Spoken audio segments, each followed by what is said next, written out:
Hello, আসসালামু আলাইকুম viewers. আর একটি নতুন ভিডিও নিয়ে আপনাদের সামনে উপস্থিত হলাম। আজকের ভিডিওতে মূলত আমি আলোচনা করব ব্রয়লার মুরগির যদি আমাশয় বা রক্ত আমাশয় হয় তাহলে কিভাবে বুঝবেন এবং এই আমাশয় থেকে মুরগিকে সুস্থ করতে কি করণীয় বা কি ঔষধ ব্যবহার করবেন। আপনারা যারা ব্রয়লার মুরগি পালন করে থাকেন, ব্রয়লার মুরগির একটি মারাত্মক রোগ সেটা হলো এই আমাশয়।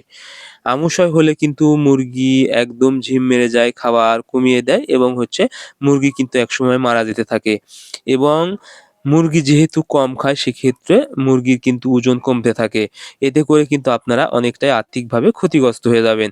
এজন্য যখনই দেখবেন মুরগির আমাশয় হয়েছে বা রক্ত আমাশয় হয়েছে, মুরগিকে খুব দ্রুত চিকিৎসা নিবেন এবং কিছু ওষুধ ব্যবহার করবেন। এখন আসলে কিভাবে বুঝবেন যে মুরগির আমাশয় হয়েছে? আমাশয় হওয়ার প্রধান লক্ষণ যদি রক্ত আমাশয় হয় তাহলে পায়খানার সাথে একদম তাজা রক্তের মতো বের হবে, একদম লাল পায়খানা হবে এবং অনেক সময় চকলেট কালারের পায়খানা হয় বা কালো পায়খানাও হতে পারে।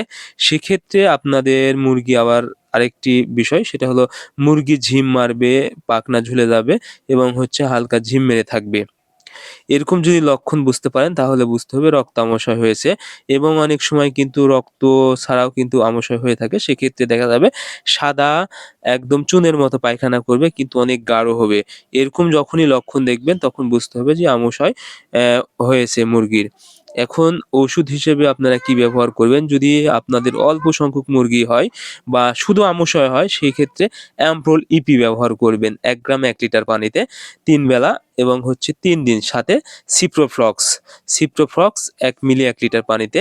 যদি একদম ৫ থেকে ৭ টি মুরগি হয় সেক্ষেত্রে আপনারা সিপ্রোফ্লক্সের ট্যাবলেট পেয়ে যাবেন। ১ টি ট্যাবলেট ব্যবহার করবেন বা ছোট প্যাকও নিতে পারেন। ১ টি ট্যাবলেট ৪ লিটার পানিতে ব্যবহার করবেন। ৩ থেকে ৪ দিন। আশা করি আপনাদের মুরগি খুব দ্রুত সুস্থ হয়ে যাবে। এখন যদি বেশি পরিমাণ মুরগি হয় এবং মুরগির যদি রক্ত চলে আসে, একদম রক্ত আমাশয় হচ্ছে, সেক্ষেত্রে আপনাদেরকে টলিকক্স ব্যবহার করতে হবে। অর্থাৎ এই গ্রুপের নাম হচ্ছে টলটাজুরিল। টলিকক্স এই ওষুধটা আপনারা যদি ব্যবহার করতে পারেন, আপনারা ২ ভাগে ব্যবহার করতে পারবেন ২ ভাবে। সেটা হলো যদি আপনারা ৩ মিলি ১ লিটার পানিতে ব্যবহার করেন তাহলে ৬ ঘন্টার পানিতে ব্যবহার করবেন।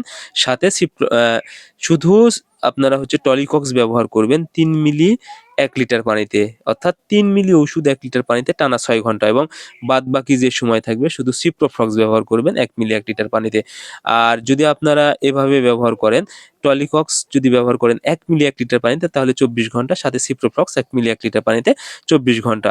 আশা করি আপনাদের মুরগি যদি ২ দিন ব্যবহার করতে পারেন খুব দ্রুত সুস্থ হয়ে যাবে এবং আপনারা অবশ্যই ভিটামিন কে চালাবেন। ভিটামিন কে কিন্তু রক্তের জমাট বাড়াতে সাহায্য করে এবং জিঙ্ক দিতে পারেন ১ মিলি ১ লিটার পানিতে। আরেকটি বিষয়, যেহেতু মুরগি অনেকটাই দুর্বল হয়ে যায়, সেক্ষেত্রে আপনারা ভিটামিন সি ব্যবহার করবেন এবং গুড় ব্যবহার করতে পারেন।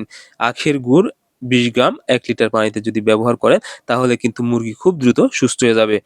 এরপরে যে কাজটি করবেন, আপনারা যে ওষুধটি চালাবেন না এই সময় অবশ্যই আপনারা ভিটামিন কোনো ওষুধ ব্যবহার করবেন না। বিশেষ করে B1, B2, B6 এবং ক্যালসিয়াম বা গ্রোথ প্রমোটার, ওজন বাড়ানোর ওষুধ। এই ওষুধগুলো একদম আপনারা এড়িয়ে চলবেন। কারণ এই ওষুধ যখনই দিবেন তখন কিন্তু রক্ত আমাশয় আরো বেশি বেড়ে যাবে। এজন্য অবশ্যই যখন রক্ত আমাশয় হবে এই ওষুধগুলো আপনারা ওষুধ থেকে বিরত থাকবেন। সো আজকের ভিডিও এই পর্যন্তই। আপনারা আমাদের পরবর্তী ভিডিও পেতে অবশ্যই চ্যানেলটি সাবস্ক্রাইব করবেন। ধন্যবাদ সবাইকে। আল্লাহ হাফেজ।